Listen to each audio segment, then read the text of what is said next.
My name is Charles Klein. Until October 16th, 2010, the worst day of my life was April 20th of that year. That was when I came home early from a business trip and found my wife of 6 years, Haley, in bed with Trent Miller. More on what happened on October 16th later. Haley's infidelity didn't completely surprise me. She had been unhappy with me and our lifestyle. The recent recession hit us hard, and we were struggling with our mortgage. Our house was worth less than our debt. Haley wanted to quit, but I believed we could make it through. Frustratingly, she had insisted on buying a large house, and now most of our income went to mortgage payments. Since Christmas, when Haley was disappointed with her gift, she had been difficult. Nothing I did made her happy. The only joy in my life was our daughter, Tina. Her happiness when I came home contrasted sharply with Haley's contempt. Marrying Haley was a mistake from the start. We were both coming out of failed relationships and rushed into marriage because we felt left out among our married friends. Despite our rocky start, I fell in love with Haley, especially after Tina was born. While some couples break up after having children, our bond seemed to strengthen, or so I thought. Turns out, Haley was either a great actress or had a split personality.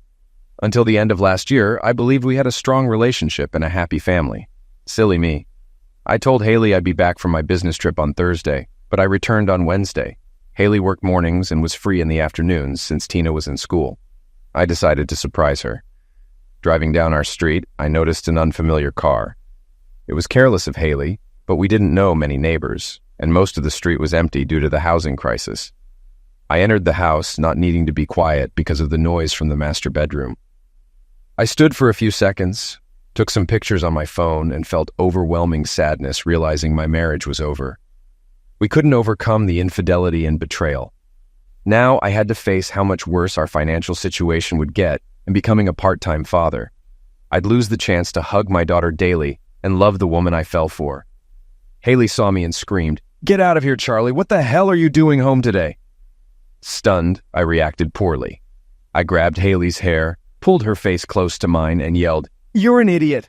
You dare ask why I came home early? You're with that prick in my bed and you attack me?" I didn't notice Trent behind me during the chaos. He called emergency, and while we were still yelling, the cops arrived. Trent, wrapped in a sheet, met them at the door. They burst into the bedroom, saw I had pulled Haley's hair, and arrested me. After a few days, I posted bail only to find our accounts emptied and Haley gone with Tina. I returned to an empty house. When I got back to work on Monday, a bailiff was waiting. Haley had filed for divorce, accusing me of mental and physical misuse. I countersued for infidelity, but it didn't help. The courts awarded custody to Haley, and I had to pay child support and alimony. My credit tanked after selling the house. Though I still had my job, my life was a mess. If not for Tina, I would have left town. One positive note was being cleared of assault charges. I spent too many nights at Johnny's Tavern, listening to drunks claim they wouldn't let this happen to them. Some said I wasn't much of a man for letting someone steal my wife. I switched bars after hearing "fool, fool, fool" too many times. Leaving the bar one night, I felt disrespected. My coworkers pitied or despised me. I started considering the drunks' advice on revenge. They were full of bravado about how they'd retaliate against those who ruined my life. One Sunday, while visiting my parents with Tina, I shared my feelings of powerlessness over coffee. My parents were shocked, and my father broke the silence. "Do you want revenge, Charlie?" my dad asked. "I don't know, Dad. I just feel like I have to do something." "Revenge is complicated, son. It seems to fill a void, but rarely does. It can spiral out of control. You retaliate, and then their friends or family strike back. Just ask any Chicago gang member how well the eye for an eye principle works." I generally respected my father's problem-solving approach, thinking before acting, but I didn't want to be betrayed. "Charlie, I'll be very disappointed if you seek revenge. I raised you better than that. Just forget it." Violence rarely solves problems. Despite my father's advice, one Saturday night, everything aligned. As I left my diner, I saw Trent and Haley across the street leaving an expensive restaurant. While waiting for the valet, they kissed. A beautiful Lexus pulled up and they jumped in. As the car pulled away, I saw Haley's head drop into Trent's lap. I walked over to my old Chevy and sat down, cussing loudly and pounding the steering wheel. Once I calmed down, I turned the ignition. The car, the only one I could afford now that my finances were in ruins, barely started. I thought I had it all figured out. A few weeks later, I approached Trent at night. Before he knew it, I was punching him in the ribs with a bat. I avoided his head, not wanting to eliminate him, just cripple him. I swung again and broke his right leg, then his right arm. As he lay on the ground trying to protect himself, I aimed for his groin. Someone shouted, "I've already called the police!" I ran, tossing the bat, jacket, and mask into a dumpster 3 blocks away. The next time I picked Tina up, Haley asked directly, "Did you attack Trent?" I planned to make Haley sweat, so I just smirked without admitting or denying anything. I was the prime suspect, and the police questioned me multiple times. I had no alibi and simply said I spent the evening alone in my apartment. There were no witnesses, and the weapon was never found. Only motive linked me to the crime. Then one of the drunks from Johnny's got in trouble and tried to cut a deal. He told the cops he knew who struck Trent with a bat, claiming I had bragged about it. The drunk was lying, but the cops and DA didn't seem to care. I was charged with aggravated assault and attempted homicide. With limited finances, I was assigned a public defender. The DA's case relied on circumstantial evidence and a drunk's false testimony. The jury found me not guilty of attempted homicide, but guilty of aggravated assault. I couldn't argue too hard. I had stricken Trent with the bat. One thing worked in my favor. 3 months passed between the assault and sentencing, and Trent's injuries had mostly healed by then. The judge gave me a lighter sentence. 5 years in medium security prison. What happened on October 16th? It was worse than catching my wife with Trent. That was the day I had to submit to my cellmate, Ronald Iron Ron Young. I'm not bi and never had any desire to be with a man, but I had no choice.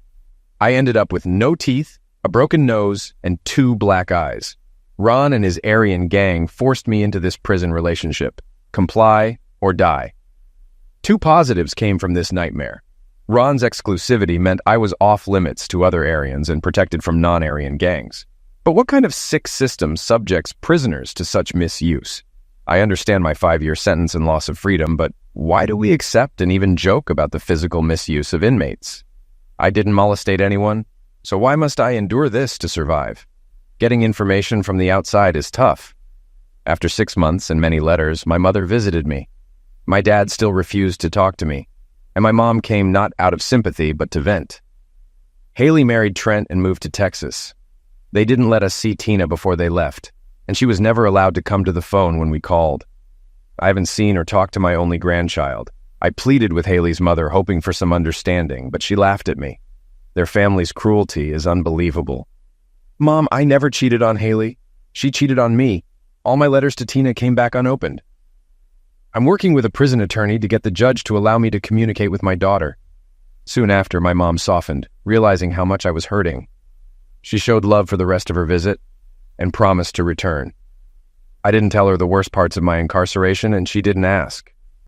I won't detail those 5 years. I didn't re-educate myself, learn new skills, or become a better person. After a disastrous parole hearing, I learned to hide my emotions. In my first year as Iron Ron's cellmate, I gained strength at the gym, focusing my hatred on Ron, Haley, and Trent. My 6'1" frame became 210 pounds of muscle. When Ron found a new mate, I was released to fend for myself. The first time they came for me, there were 2 of them. They strike me badly, but both ended up in the hospital, and I went to special housing for a month. Unfortunately, my first parole hearing was scheduled during that month and wasn't rescheduled. It took another 2 years to meet the parole board. During the hearing, I struggled to find the right words.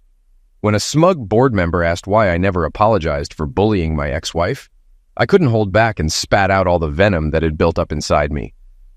I was married to Haley for 6 years and never raised a hand to her. She cheated on me in our bed. My one stupid act of attacking her boyfriend forced me to submit to another man, to survive and fight off molestate attempts.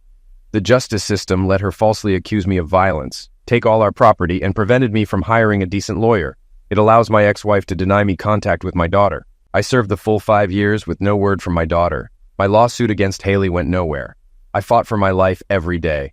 While I didn't learn new legal skills, I did learn how to swindle people online. I took a night job loading trucks for just over minimum wage, enough to stay off the streets. During the day, I worked on a new computer, creating the persona of Amy Carson, a widow building a humane shelter for pets. The Save Our Furry Friends website solicited donations, and with tens of thousands of email addresses, I managed to bring in some cash.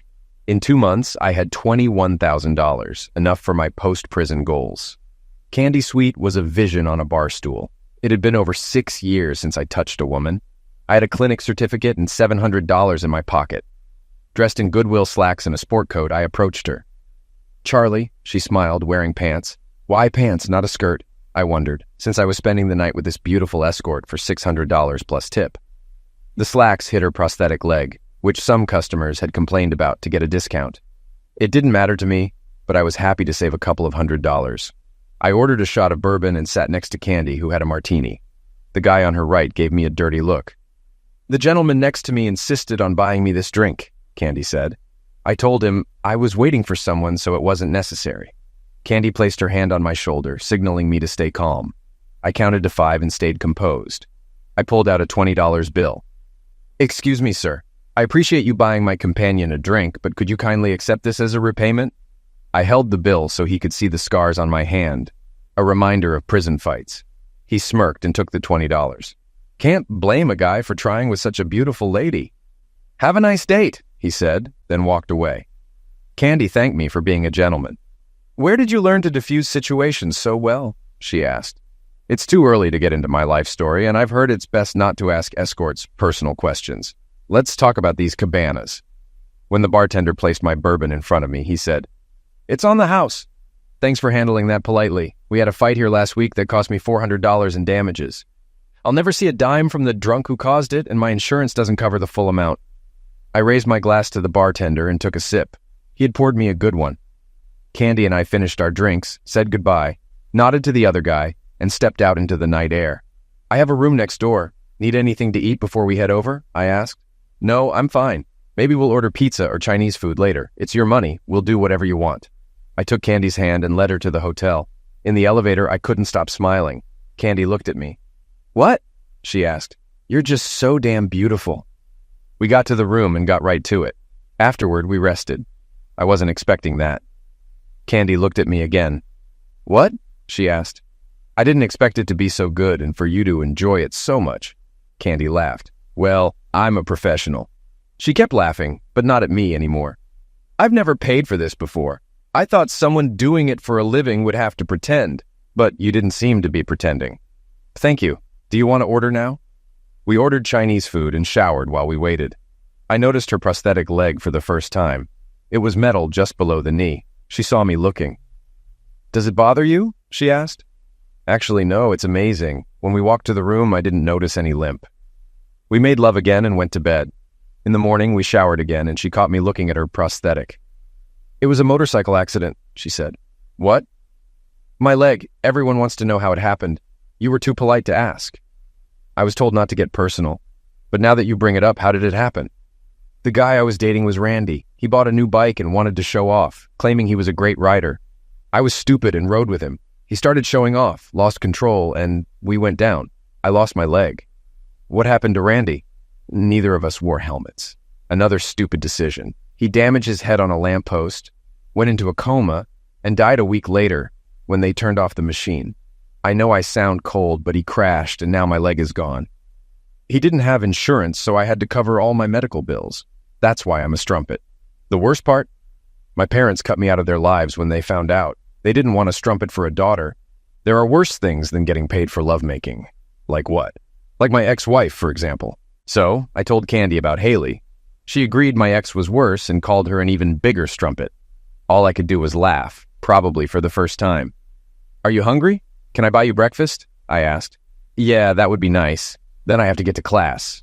I'm not going to be a strumpet forever." You hear about guys falling in love with courtesans, and with someone like Candy, I understand why. But let's be realistic. She's a courtesan, and even if she wasn't, what could I offer any woman? The following day, I eagerly anticipated the second part of my plan. I met Juwan Price at a downtown diner. Juwan, an outside liaison for a black prison gang, named a price, and I agreed on one condition. When the knife slit his throat, 2 names, mine and Johansson's, would be whispered in his ear. Once Juwan agreed, I handed him $15,000. Juwan was one of the smartest, accused but never convicted. I knew what was happening inside. "I can't blame you for wanting revenge."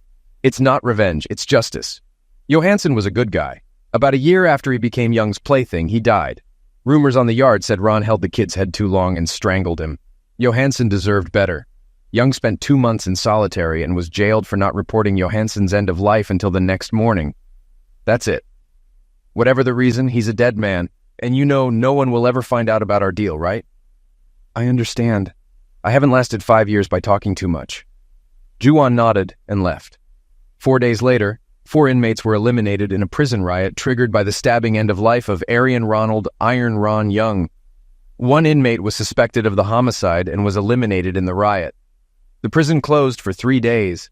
The Amy Carson website had run its course. I shut it down before law enforcement noticed and started maltreating me. It was a small matter now, with too little money involved for any agencies to investigate. My focus shifted to finding Tina. Haley's Facebook page had disappeared 2 years ago. The last post said their family lived in the Dallas suburbs. Tina had just turned 9, and the Happy family, Haley, Trent, and Tina, posed in front of Disneyland's gates. Then, nothing. Imagine my surprise when, just for fun, I Googled Trent Miller and found he was living in Chicago again. Nothing came up on Haley, but at least I had a lead. It cost a private investigator 1,000 of my illicit earnings to find out where Trent lived and worked, that he no longer lived with my ex and where he hung out after work. It took Trent a few minutes to recognize me sitting next to him at the bar. Understandable, since I looked different from the last time he saw me, during my sentencing for striking him with a Louisville slugger. My muscular build, smashed nose, and shaved head probably looked intimidating. He turned to me and asked, "Are we going to have a problem?" I had thought about the question and prepared an answer. "No, Trent. Striking you with a baseball bat was a mistake. It cost me 5 years of freedom, countless horrors in prison, and the pleasure of watching my little girl grow up. I came to ask if you know where Tina is." "I'd tell you if I did. Haley left me for another guy, and the 3 of them left for parts unknown." I watched Trent's eyes as he answered. "In prison, you learn to make eye contact because eyes are the windows to the soul." I believed Trent was telling the truth. To reinforce my intuition, Trent continued, "Charlie, I shouldn't have gotten involved with Haley while she was still married to you. It was wrong. I really loved Haley and thought she loved me. It hurt like hell when she left me for that guy. It was the first time I understood how you felt. When we started dating, she fed me lies that I didn't realize until I came back here and talked to some couples you used to know. When I first met Haley, she told me you misused her and Tina, said your marriage was a sham, and it was only a matter of time before she died or divorced you. I thought I was her knight in shining armor. When you strike me, it only reinforced her story." Trent sipped his beer and continued, "I disagreed with Haley when she cut you and your family out of Tina's life. I thought it was a mistake. Haley told me to back off, that Tina wasn't my child, and I had no say. Tina and I had a good relationship during those 3 years. I loved her, but I was never her daddy. Tina missed you." I tried not to cry when Trent said that, but my eyes watered. Trent asked the bartender for a pen and paper. "I don't know where they ended up, but here's the name of the guy who replaced me. Barry Stewart. He was a carpenter hired by a Plano real estate developer, Chase Holmes. He was working on homes a block away from our house. I have no idea how he and Haley met. I found out when a neighbor called to ask why Haley was loading his truck. I got home just before they left. We were yelling when the cops arrived. I recognized his name and place of employment because of the police. They left, and I found a note in the kitchen saying goodbye. Our accounts were cleaned out. I spent thousands trying to find Haley, but got nowhere. A year later, I sued for infidelity and abandonment, sold the house, and moved here." Trent's face showed resentment as he told his story. He still held a grudge against Haley and me. All I wanted was to see my daughter. I thanked Trent for the information, bought him a beer, and left the bar, pondering my next move. Trent had spent thousands looking for Haley. Why should I waste my limited resources doing the same? There was one person who likely knew where Haley and Tina were, Haley's mother. However, she would probably prevent me from finding out. It was risky. If caught, I'd be sent back to prison. But I couldn't think of another way. Margaret Turner was a creature of habit, always attending church every Sunday at 9 a.m. She always left a spare house key in the faux stone by the patio door. Why bother with a spare key when Brutus, her Rottweiler, was always there? At 9:02, I climbed over the fence from the alley behind her house. The key was in place. I opened the patio door and heard Brutus growl, a sound that would have scared anyone else. Brutus came around the corner into the kitchen where I stood, hoping he remembered me. It had been 6 years since Brutus had last seen me. But years didn't matter. Brutus rose up on his hind legs and licked my face. He remembered the man who had picked him up at the shelter, brought him to Margaret's house, trained him, and gave him treats. While Brutus was reacquainting himself with me, I walked over to the counter, took a dog treat from the jar, and threw it on the floor. Brutus scrambled to get it. I took advantage of the pause to look around. The kitchen hadn't changed since John Turner died 9 years ago. A computer on Margaret's desk was where she paid the bills. I turned it on, and a password prompt appeared. After a moment's thought, I typed John 316. The computer began to boot up. While it was starting, I went through the drawers and found some letters with return addresses. Haley lived in El Paso. I inserted a flash drive into the USB port and copied Margaret's photo, video, and email folders. After getting everything I came for, I shut down the computer, scratched Brutus behind the ears, closed the door, and replaced the key. I spent the rest of Sunday watching videos and pictures of my daughter growing up. Tina had grown so much. She was such a beautiful young girl. I felt like a fool for missing those years. From the envelopes and emails, I learned that Haley and Tina now had the last name Turner. Haley lived with Barry Stewart, but wasn't married to him. Tina was in 5th grade. On Monday, I gave the information and a $500 deposit to a private investigator in El Paso, who confirmed the address and other details were current. Tuesday morning after work, I knocked on my parents' door. Although my mother had visited me in prison, I hadn't seen my father since my sentencing. Back then, he had looked at me with sadness and pain. Now he stood at the door, and I wondered if he would let me in. "Hi, Dad." Dad opened the door wide and pulled me into the house. He looked me in the eyes and then hugged me. "Mary, Charlie's home." Mom came into the room and hugged me too. "Would you like some coffee?" "Yes, please." We sat down at the same kitchen table where I used to eat lunch as a child. Margaret Turner wasn't the only one who liked routines. "Mom, Dad, first let me apologize for letting you down. I'm sorry I didn't listen to your wise words. I'm sorry that I let a bunch of losers convince me to get revenge." Mom hugged me again, and Dad put his hand on my shoulder and squeezed. "I know where Haley and Tina are, and I want you to help me reestablish contact with Tina. I have a few $1,000s to go to El Paso and do whatever it takes to at least get visitation rights. Will you come with me and help?" Dad answered first. "What are you planning to do? Nothing violent, right?" I was hurt that my past actions made that his first question. "No, I'm going to consult a lawyer first. I've done my time. I'm not a parolee, so I can go in and try to get a court order for visitation. But let's be honest, I'm an ex-convict, convicted of assault. I think it would be best if my parents came with me and the three of us filed an appeal." Dad looked at Mom, and I saw the pleading in her eyes. She didn't need to say a word. Dad agreed. "When do we go?" "Can you be ready in a week? I need to give notice at work and settle some things. Can we take your car? We'll need wheels while we're there." "Yeah, I'll take it to the shop tomorrow and make sure it's ready to go. We'll head out next Monday, okay?" With that, I had another cup of coffee and caught up on some family gossip. It felt good to be home again. Over the next few days, I used my free time to find the best family lawyers in the El Paso area. After finding one with great reviews, I called and made an appointment for the following Thursday. That gave us 3 full days to drive to El Paso. I hoped Dad and Mom could make the trip. Dad was almost 70, and Mom was 66. Dad's Lincoln Continental. Turns out good old Mom is a big Matthew McConaughey fan. It would have been the perfect car for the trip. But when Dad found out about the Thursday appointment, we all agreed to leave on Sunday and have an extra day to cover the 1,500 miles. That Sunday, I, a 36-year-old man, set out on the trip with my mother and father. We drove out of town. It's all freeways now, but years ago it was Route 66. Before we entered St. Louis, Dad told us how when he was only 3, his parents drove that road to Los Angeles. Back then, all the roads were 2-lane roads. You couldn't drive more than 400 miles in a day. It took the family 7 days to get to Los Angeles. It seems my grandfather, who died before I was born, had a job waiting for him in California. One of his army buddies was in the painting business. After the war, with all the new buildings being built, it was supposed to be a gold mine. Unfortunately, Dad said his mom, my grandmother, was homesick the whole year they lived in Pasadena. My grandfather packed up the family and returned to Racine. Everything ended up working out for the best. My grandfather became the CEO of an aluminum smelter. He was doing well until he was found hunched over his desk, dead of a heart attack at 58. I was born a year later and named in his honor. During the 4 days we spent in the car, Mom and Dad shared more stories about the old days, stories I had either forgotten or was too busy to listen to growing up. I moved away when I was 18, so this was the longest we had spent together since our last vacation to Washington, D.C. when I was 14. On Thursday afternoon, we arrived at the law office of Gladys Harper.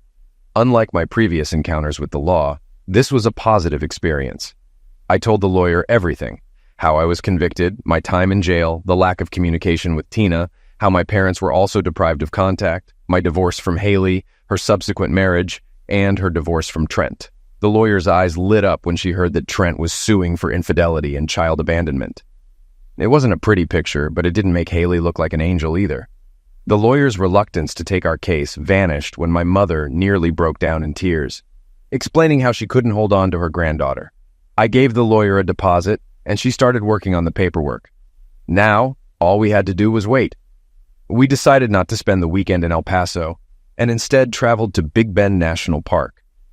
Despite our preoccupation with the events in El Paso, it was an incredible weekend enjoying the sights of the quiet and stunning park along the Rio Grande. 4 days later, I received a call from Miss Harper, the administrator. We were to meet at her office Tuesday morning to prepare for a hearing before a judge. By Tuesday afternoon, Gladys Harper was busy. She even had a signed statement from Trent Miller stating that Haley had dumped him and severed his relationship with Tina. I later learned that Trent did this on one condition: Tina had to be told that Trent had not abandoned her and that he loved her. We met again in the lobby of the courthouse and headed to the judge's office. I'm not naive. It was clear within the first 10 minutes that the judge and our attorney had a great working relationship. We answered the judge's questions. Then Miss Harper clarified that we were only seeking a preliminary meeting with Tina to reestablish contact and were willing to have a court-appointed social worker accompany us. Miss Harper told the judge, "Given Miss Turner's past actions in denying the client's contact with Tina and then doing the same with Trent Miller, we ask that Haley Turner not be informed of the meeting, as she will likely use this time to delay it and further turn Tina against the clients." That's where the working relationship and all the money we were paying Harper paid off. You could have knocked me over with a feather when the judge granted the request. The meeting was set for the next day. We were to pick Tina up from her school with the judge's order in hand, accompanied by Miss Harper and a social worker. We were given 3 hours to take Tina to a local cafe, talk to her, and then drive her home. Walking out of the courthouse into the warm Texas sunshine, I couldn't remember ever feeling as light and happy as I did at that moment. It took all my willpower not to hug Miss Harper right there. She said she was already working on the paperwork to establish visitation rights for me and my parents. "We'll meet tomorrow at 1:45 in my office. The social worker will go with you to the school. Once we pick up Tina, I will leave you. The social worker will stay with you until you take Tina home. Until tomorrow, don't do anything that could mess things up. Stay sober. Stay calm. Whatever you say or do, especially when Tina's mom overreacts, stay calm. We expect her to do or say something in front of the social worker that will only help us when we petition for visitation. Treat the social worker like she is your friend, because she may become one when the case goes back to court. The judge just gave us a valuable gift, so treat it that way." With those words, she walked away. I hugged Mom and Dad and thanked them again for their help. The next 22 hours dragged on. We stayed close to the hotel and grabbed a bite to eat at the diner across the street. Part of me expected something bad to happen. Would we show up at Tina's school tomorrow and find that she wasn't there? My parents tried their best to reassure me, but I could see the worry on their faces. We arrived at Gladys Harper's office at 1:35. Minutes later, a short, stout woman of Hispanic descent entered the office. Miss Marie Hernandez introduced herself and spent several minutes explaining how she would conduct surveillance while trying not to be intrusive. Apparently, she had read our attorney's motions because she was very kind to my mother. Like one grandmother to another, Miss Hernandez also gave us some advice on how best to approach Tina after such a long and traumatic separation. Later, we were grateful for this advice. I had been plagued by anxiety about how Tina would react to my appearance. We walked into the school's administrative office 30 minutes before dismissal. The principal and vice principal read the court order, called the district office, and spoke with the legal department before agreeing to allow Tina to leave with us. 10 minutes before the dismissal bell rang, Tina was taken out of class and brought to the vice principal's office. The first person she saw was my mother, and Tina's eyes lit up when she recognized her grandmother. "Nana!" Tina ran into her grandmother's arms, and my mom dropped to one knee to hug her back. She was openly crying. Tina looked up when she saw my father approaching. "Daddy!" When Tina started talking, she couldn't say Grandpa and called him Daddy instead. The name stuck, and we all thought it was cute. Daddy picked Tina up, hugged her, and kissed her on the nose. Tina then looked at me, standing off to the side. "Daddy?" given my changed appearance since our last meeting. Her hesitation was understandable. Miss Hernandez had suggested letting Tina see her grandparents first because they looked the same as 5 years ago, and there's always a special bond with grandparents. I knelt and held out my arms, praying my hug would be accepted. Tina ran into my arms. Our reunion was interrupted when the vice principal entered the office with Haley, who was waiting in the parking lot to pick up Tina. Haley looked around and exploded. "What the hell is going on? What are you all doing here? Leave Tina alone!" Miss Harper entered with Miss Hernandez beside her.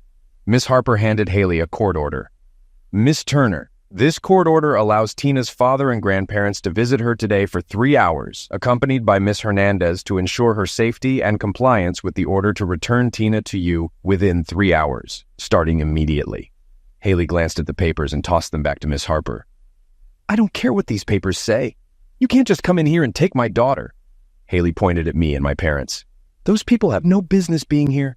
She's my daughter." Haley grabbed Tina, who hid behind my mom. Miss Hernandez, standing in front of Haley, noticed this dynamic. "Miss Turner." Before she could continue, Haley shouted at her, using derogatory language about Miss Hernandez's ethnicity and physique. "Miss Turner, do you want me to call the police? If so, keep it up, and I guarantee you will be put in jail until you calm down and stop threatening people." At this point, the vice principal intervened, trying to calm Haley down. They entered her office, and we took the opportunity to leave with Tina and Miss Hernandez. The 4 of us sat in a small cafe a few blocks from the school with Miss Hernandez at a nearby table. She had advised us on how to start a conversation with Tina after so many years apart. We followed her advice, and it made a big difference. Tina didn't seem intimidated by our presence, but my heart broke when my little girl tearfully asked, "Daddy, why didn't you ever call me or write me? Why didn't I get cards for my birthdays?" Thankfully, I was prepared. I pulled a large manila envelope from Mom's purse. "Tina, I thought of you every day we were apart. Here are all the letters, postcards, and birthday cards I sent. They were all returned to me. Your mother sent them back. She didn't want me and your grandparents in your life. Twice I hired lawyers to get her to let me talk to you." I showed Tina the envelopes, each marked "Returned to Sender" by Haley. "But why did she do that, Daddy?" I wanted to say, "Because your mother is a cow," but I didn't. I took her hand and said, "Someday you'll have to ask your mom about this, but not today. Today, let's just talk together. You, me, and your grandparents. We all love you and want to know how you're doing in school. What are your friends' names? Do you play sports?" 3 hours flew by. The 5 of us got into Dad's Lincoln and drove to Haley's house, arriving right on time. Haley was standing on the porch, smoking a cigarette, looking pissed off. I parked the car at the curb when Tina asked from the back seat, "I want to show you my room." I looked at Haley and replied, "I don't know if that's a good idea today, Tina. Your mom doesn't seem to want us in your house. But it's my house, and I should have the right to invite people into my room." Tina looked so offended that Mom said, "Why don't you show me your room today, Tina? Next time we can all see it." Tina agreed. Miss Hernandez said she needed to accompany them. Mom, Miss Hernandez, and Tina got out of the back seat and walked up to the porch. Dad and I couldn't hear the words clearly, but the exchange was heated. As intimidating as Haley looked, Miss Hernandez was even scarier. A few minutes later, Mom, Miss Hernandez, and Tina entered the house. Haley stayed on the porch, shooting daggers at Dad and me. She even tripped us up. To this day, I don't understand why Haley hates me so much. We stood there for about 10 minutes when 2 patrol cars pulled up, one in front of our car and one behind. I'll admit that for a moment I panicked. Had my hit and run with Ronald Young gotten out? Had someone figured out that I was behind the fake internet scam? I was this close to being back together with my little girl, and here it was. As 4 police officers spilled out of 2 patrol cars, Barry Stewart pulled up in the driveway and ran to the porch. Miss Hernandez met them at the front door. Dad and I watched the police officers handcuff Haley and Barry. What the hell was going on? I wanted to jump out of the car, but Dad held me back. "I'm going to take a look. Charlie, you stay here." It wasn't a request. It was an order. Before Dad could get out of the car, Mom came out of the house, quickly walked over to the car, and got in the back seat. Barry and Haley were being ushered into one of the patrol cars by 2 policemen. One cop from the second car stayed on the porch. The other went into the house with Miss Hernandez. They came back with Tina. "Mom, what the hell is going on?" "I don't know. Miss Hernandez was looking around Tina's room when she noticed a toy on her shelf. She picked it up and then asked Tina some questions that I couldn't hear. After Tina answered, Miss Hernandez pulled out her phone and called the police, asking them to come quickly with 2 patrol cars. That's all I know. At that moment, Miss Hernandez approached our car. "I'm sorry, but Tina is coming with me to the station. We need to ask her some questions. Call Miss Harper and have her meet us there. Tina will probably stay with the social services family until everything is sorted out." I had to ask, "What exactly needs to be sorted out? What's going on?" "We don't know yet. I don't think Tina has been maltreated, but some suspicious things were found in her room, and the police have to investigate. In the meantime, Tina will be safe with me. Please be patient. Please trust me. I only care about Tina's welfare. Call Miss Harper." It took 3 weeks, but we eventually got the whole story. Thanks to Gladys Harper's skill, everything turned out in our favor. When Miss Hernandez found the stuffed animal on Tina's shelf, she recognized it as a remote camera. She called the police, and the camera was enough to get a search warrant. Barry's computer was found with all the incriminating information on it. It turned out that Haley didn't know about Barry's spying. It didn't help that Haley had echoed derogatory remarks about Miss Hernandez at school. Judge Torres tried to remain impartial, but it didn't help Haley. Miss Harper built such a strong case that Haley wasn't even given visitation rights. 2 months after arriving in Texas, we were leaving in Dad's car with Tina strapped into the seat next to Mom. Tina and I moved into my in-laws' house for almost the entire first year. Following the therapist's advice, we had to treat Tina carefully. We even allowed Trent to attend Tina's 11th birthday party. Forgiveness was part of the therapist's recommendations, which meant allowing Haley's mother limited access to Tina. These measures kept me on my toes, but after a half-hour conversation with Tina's therapist, I agreed that it was for Tina's sake, and I just had to accept it. The hardest part was when Haley moved back to the city. We let Tina visit her mom at her grandmother's house a few times until her mom got a call from Margaret Turner. "I hate to do this, but I have to tell you. Haley says horrible things about you, Charlie, and Hank. I just can't believe I raised such a horrible person. It breaks my heart, but I don't want you to alienate me from my granddaughter. I don't think Haley should be with Tina anymore." That was all I needed to hear. Haley was cut off from Tina, and by going to court, she lost all rights. To Tina, it was disgusting, to say the least. Haley was swearing and threatening all of us, including Tina and Margaret, before being escorted out of the courtroom by her embarrassed attorney. Our family life was becoming like a bad episode of the Jerry Springer Show. Haley refused to obey the judge's order, showing up at our door at odd hours, ignoring the restraining order we eventually served her, and banging on our door whenever we didn't answer. Even after she spent a weekend in jail, nothing changed. When the police proved to be a weak deterrent, I decided to resort to another tactic. Once again, I sat across from Juwan Price at a downtown diner. Leaning on her costs $1,000. $2,000 means physical impact. 10 is permanent. I don't want her hurt. Just walk away. Okay, we'll politely ask her to leave town. Juwan accepted the envelope and left. I wasn't surprised to learn that 2 weeks later, Haley was back in Texas. A year later, I was surprised to hear she had moved back in with Barry Stewart after he was paroled. The last I heard from Margaret was that she and Barry were living in Nicaragua after he skipped out on his parole. I ended up talking to Tina's therapist about Haley.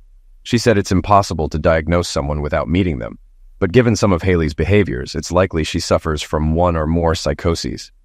I was glad to see this woman gone for the foreseeable future. During all this drama, I discovered I had acquired a marketable skill during my time in prison. My father provided me with capital, and I opened a small store in a shopping center where I did website design and personal computer repair. No ordinary firm would hire a criminal, trusting them with so much information. But having my own business worked. Very few, if any, of my clients did background checks on me, and I played fair, no joke. I made $50,000 to $60,000 a year, enough to pay the rent on our apartment and provide for Tina and my needs. It had been 4 years. For the last 3 years, Tina has been jogging and bicycling with me. She is going to be an excellent middle-distance runner. The high school track coach has his eye on Tina. Next year, Tina will probably compete in high school as a sophomore. Saturday morning, Tina and I spent the morning bicycling and running a fun run in Crystal Lake, a 25-mile bike course followed by a 10-kilometer run. Throughout the bike course, we stayed together. The last 2 miles, we rode behind a woman who pedaled fast, even with one prosthetic leg. Tina remarked how courageous it was to compete with such an obstacle. Of course, this woman reminded me of Candy, but she had short brown hair, and her prosthetic leg was very different from Candy's. I never once looked at her face as we passed her, but the memory of that night with Candy almost embarrassed me. After all, I was with my daughter. Not the best time to be having such thoughts. We switched from bike to run, and 42 minutes later, as Tina and I approached the finish line, a woman passed and finished in front of us. Tina walked up to her while we were catching our breath and introduced herself. The woman stood with her back to me and graciously accepted Tina's outstretched hand. That was amazing. Thank you. Tina kept walking and talking, and I held back, not wanting to interrupt her. It's like Tina to make new friends wherever she goes. Lately, she's been trying to get me to meet more people and strike up conversations with women she doesn't know. After a few minutes, they stopped and turned to me. It was a face I could never forget. This is my dad, Charlie Klein. Dad, this is Casey Sweeney. Candy, now Casey, looked at me, not recognizing me at first, but something flashed in her eyes. Nice to meet you, Casey. I shook her hand. Dad, I told Casey we'd stop at that place on the river where you like to eat. Casey agreed to join us. I laughed. That would be great. We're heading to the Broken Paddle. Do you know it? Now Casey had time, and she remembered when and why we first met. Maybe I should let you two have some father-daughter time. Let me take a reprieve. Casey, that's very nice of you, but we've been spending time together all week. I think Tina would enjoy the company of another person of her lovemaking for a change. Please don't disappoint Tina or me. Join us. Are you sure? I replied. Do I need to beg? If Daddy won't, I will. Please come with us. Casey smiled. Okay, I'll meet you there. As Tina and I stowed our bikes in the car, I said a little prayer that Casey wouldn't flake on us and meet us at the Broken Paddle. She did show up, and for the next half hour, while I sat at a table eating a burger and drinking a beer, they talked between appetizers like old friends. Tina was very excited to learn that Casey graduated from the Art Institute with a degree in photography. The Art Institute is Tina's favorite museum in Chicago, and art is her favorite school subject. I spent some time eavesdropping and learned that Casey works for a marketing company as a product photographer for online catalogs. Most small retail stores that don't have their own staff use an agency like the one Casey works for to create their store websites. Their conversation was interrupted by a young man asking Tina if she wanted to join him and his friends in a game of beanbag toss. Tina asked Casey and me if that was okay to do. Sure, it would give me a chance to talk to your dad. I agreed, and Tina left with the young man. I followed her departure with my eyes, glad I could keep her in sight. You'll have a lot of work to do. She's already a beautiful young woman. Yes, but she has a good head on her shoulders. I trust her. Thank you for joining us. I didn't know what to expect when you recognized me. I'm glad you did. I don't remember Tina getting attached to anyone as quickly as she did to you. I want you to know something. When I was in the business, I didn't react to men the way you did. The way you acted with that man at the bar. And the way you treated me respectfully that night. Why didn't you ever call me again? I was hoping you would call. I decided to tell her the truth. I needed to deal with my reunion with Tina first. And when that turned into me becoming a full-fledged single parent, I focused on our relationship and Tina's mental health. I had just gotten out of prison, and it would have been easy to fall in love with you, especially with how beautiful you were. And you didn't want to fall in love with a strumpet? I didn't say that. Please don't put words in my mouth and don't think that way. I'm sorry. Are you still working as an escort? I decided to use a nicer expression to describe Casey's profession. No, not since I graduated and got this job. I have a good income and health insurance. I quit the day I was hired. My medical bills are paid and I got a new leg. And how are your parents? I seem to remember you and them being estranged. You have a good memory. Mom talks to me now. Dad still has a hard time accepting that I spent 18 months selling myself. He says he'd rather mortgage their house and empty his 401k, but I could never do that to them. It's been 3 years since my last date, and even though it's been a while, Dad seems to want to forget that horrible time in our lives. Casey and I spent the rest of the hour talking about Tina and our work. When Tina returned to our table, it was time to leave. Can Casey come over for dinner next weekend? All I could think about at that moment was how happy I was to have such a smart daughter. Dinner the following weekend started a series of dinners, then dates, and eventually a romance. Casey and I have been dating for a little over a year now. I've been thinking about proposing to her, and Tina is all for it. She loves Casey, and they've become best friends. Before I ask Casey, I'm going to ask her father for his blessing. Hopefully, this will help spur their too-slow reconciliation. Her father, like many men, wonders why Casey's past as a courtesan doesn't bother me. Perhaps it would, but Casey and I have talked it out. We both agree that fidelity in marriage is non-negotiable. Some might say I'm a complete idiot for marrying a former courtesan and letting her into my daughter's life. But let me tell you a little story. 2 years before that race day in Crystal Lake, I was dating a very nice woman, and we were getting serious. One day, she asked me how I lost my 2 front teeth.